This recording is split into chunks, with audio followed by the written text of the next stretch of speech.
आलोक शर्मा आपसे शुरू करेंगे। आपकी दिल्ली की लिस्ट कब आ रही है भाई? आलोक जी, आप तो दिल्ली का वैसे भी यहीं आपने काम किया है, काफी समझते हैं, जानते भी हैं। तीनों नाम फाइनल दिल्ली हो के चुके 3 हैं नाम और कब आ बहुत रहे हैं? जल्द आ जाएगी, बहुत जल्द आ जाएगी। और पंजाब के कब आएंगे? आपके साथी हेलो, दिल्ली वाले, उन्होंने पंजाब में उतार दिए 8, आपके कब आएंगे? ठीक, पंजाब में हमारे ज़्यादातर जगह सिटिंग एमपीज़ हैं, इसलिए हमें कोई दिक्कत नहीं है। हम पहले बाकी जितने भी विपक्षी दल हैं, अभी तो बीजेपी और अकाली का अलायंस नहीं हुआ है, उनके कौन अलायंस होते हैं नहीं होते हैं, कौन कैंडिडेट आते हैं, उसको ध्यान में रखकर उसको भी हम बहुत जल्दी कर देंगे। अभी तो पहले अकाली और बीजेपी का अलायंस का क्या फार्मूला तय होता है, कौन किसको क्या देता है, पहले वो तय करना है। ओके, पंजाब में कितनी सीटें जीतेगी कांग्रेस पार्टी आलोक जी? मुझे लगता है 10 के करीब हम जीतेंगे। 10 आप जीतेंगे? ओके, और बाकी 3 किसको जाएंगी? जी, बाकी 3 में कंपटीशन रहेगा, जो जो बाकी प्रतिद्वंदी हमारे लड़ेंगे। प्रतिद्वंद्वी तो विरोधी होता है, तो मतलब आम आदमी पार्टी उसी में शामिल है। सब उसी में शामिल हैं। अच्छा आलोक जी, अजीब सा नहीं लगता? दिल्ली में तो मिलके लड़ रहे हैं, आपको 3 सीट मिली, और पंजाब में आमने सामने हो जाएंगे। देखिए, लोकल बॉडी जैसा डिसाइड करती है, जैसा फीडबैक होता है, पार्टियां उसी हिसाब से अपना आगे चयन करती हैं। बीजेपी जेडीयू के साथ केंद्र में लड़ी और फिर राज्यों में अलग अलग लड़े। शिवसेना के साथ भी ऐसा कई बार हुआ कि वैसे एनडीए में रही शिवसेना, लेकिन उसके बाद वो राज्यों में अलग लड़े। तो मुझे लगता है कि राज्य की इकाई को इम्पोर्टेंस देने के कारण और वहाँ पर जिस तरह तमाम घटनाक्रम है, उसका फीडबैक लेकर ही ये कदम उठाया गया है। और इस तरह का हमारी तरफ से भी होता रहा है पहले, और एनडीए में बीजेपी में भी होता रहा है, तो कोई नई बात नहीं है। ओके, अब आलोक जी, चाहे गठबंधन बनाने की बात हो, सीट शेयरिंग की बात हो, या लिस्ट में अपने उम्मीदवारों के नामों के ऐलान की बात हो, बीजेपी और एनडीए आपसे बहुत आगे निकल गए, आप पीछे रह गए। अब तो बिहार भी इनका सुलझ गया बिल्कुल मसला, आपका बिहार भी फंसा हुआ है, महाराष्ट्र भी फंसा हुआ है। नहीं, वो तो देखिए अलायंस और सीट शेयरिंग वगैरह कुछ नहीं होती बीजेपी के लिए। ये तो दूसरों के पड़ोसियों के भी तोड़ लें। इनके पास तो ईडी सीबीआई है भाई, किसी अलायंस पार्टनर की हिम्मत है क्या कि वो चूं कर जाए? जब अभी वो पार्टी पासवान जी की तोड़ी थी, अब उनको 4 को तोड़ा था, अब उनको सबको बाहर कर दिया। तो इनके लिए राजनीति खेल हो गई है।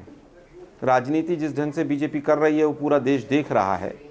अलायंस हो, सीट शेयरिंग हो, जो बीजेपी चाहेगी वो हो जाएगा। किसी को वहाँ पर चूं करने की, बोलने की इजाज़त नहीं है। 195 लोगों की लिस्ट आती है और उसमें गडकरी जैसे सीनियर आदमी का नाम नहीं आता है। वो क्यों नहीं आता है, क्या मैसेज दिया जाता है, वो पूरा देश समझता है। दूसरी लिस्ट आई, मोदी जी अभी 3 दिन पहले परिवारवाद पे पूरा भाषण दे रहे थे, दूसरी लिस्ट आई सारी परिवारवाद वाली। अब पता नहीं नड्डा जी भी शायद लग रहा आउट ऑफ कंट्रोल तो नहीं हो गए, कहाँ से पता नहीं कौन लिस्टें दे कर चला जा रहा है। लेकिन दुर्भाग्य ये है मानक जी कि इतने सांसदों के टिकट काट देना और ज़्यादातर बाहर से ले लेना। 50 के करीब तो ऐसे नाम है जो 60 के करीब जो कांग्रेस बैकग्राउंड के हैं। तो बीजेपी के कार्यकर्ता बेचारे कहाँ जाएंगे? मतलब वो दरी उठाते रह जाएंगे, कुर्सी लगाते रह जाएंगे। कोई मेहनत करे ना करे सब बराबर हैं। और अगर ऐसा है कि वो अक्षम थे, तमाम जिन लोगों के टिकट काटे गए, तो स्वाभाविक है कि फिर तो मोदी जी को और बीजेपी को जवाब देना चाहिए कि इतने सांसद आपके अक्षम थे, वो काम नहीं कर रहे थे, नॉन एफिशिएंट थे। ये देश के साथ खिलवाड़ हो रहा है मानव जी। आलोक जी, आपकी सीट शेयरिंग फंसी हुई है, आपके उम्मीदवार फंसे हुए हैं, यूपी में भी आप नाम नहीं दे पा रहे अपने, वहां भी पता नहीं क्या चल रहा है, और आप सारा का सारा जो जिम्मा है वो आप बीजेपी पर डाल दे रहे हैं कि बीजेपी ऐसा करती है, बीजेपी वैसा करती है। आप बताइए, आप क्यों नहीं महाराष्ट्र में कर पा रहे, क्यों यूपी में सीट अनाउंस नहीं कर पा रहे, क्यों बिहार में गठबंधन का सीट शेयरिंग नहीं कर पा रहे? मानक जी, महाराष्ट्र में हमारा सीट शेयरिंग हो चुका है, ऑलमोस्ट तय है वो किसको कहाँ कैसे करना है, क्या करना है। मैं फिर कहूँगा आपको कि अभी इलेक्शन अनाउंस नहीं हुआ, आज तो अपॉइंटमेंट इलेक्शन कमिश्नर्स की हो रही है। तो इलेक्शन कमीशन हो, इलेक्शन बॉडीज़ हों, अलायंस पार्टनर्स हों, पूरे लोकतंत्र का जो मजाक बना दिया है बीजेपी ने, वो पूरा देश देख रहा है। सवाल हमसे पूछ रहे हैं महाराष्ट्र में अलायंस नहीं हुआ। मानक जी, आज सबसे बड़ा सवाल है कि इलेक्शन कमिश्नर्स आज किस तरह से अपॉइंट हो रहे हैं।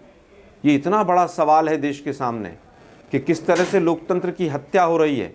किस तरह से सुप्रीम कोर्ट में केस पेंडिंग है, उसके बाद आनन फानन में डिसीजन लिए जा रहे हैं, उनकी सुप्रीम कोर्ट की हियरिंग भी नहीं होती है। बीजेपी घबराई हुई है।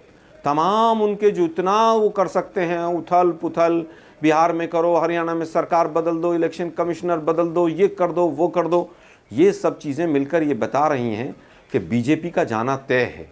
और जब इतनी पावरफुल जो पावर का मिसयूज कर रही है सरकार, उसको हटाना है तो हम एक एक कदम फूंक फूंक कर रख रहे हैं। ओके, हम कहाँ किसको कैंडिडेट देंगे, नहीं देंगे, किससे अलायंस कैसे करेंगे। स्वाभाविक है कि इस समय पर तमाम शक्तियां पूरी तरह से नकारात्मक रूप में मोदी जी की सरकार के साथ खड़ी।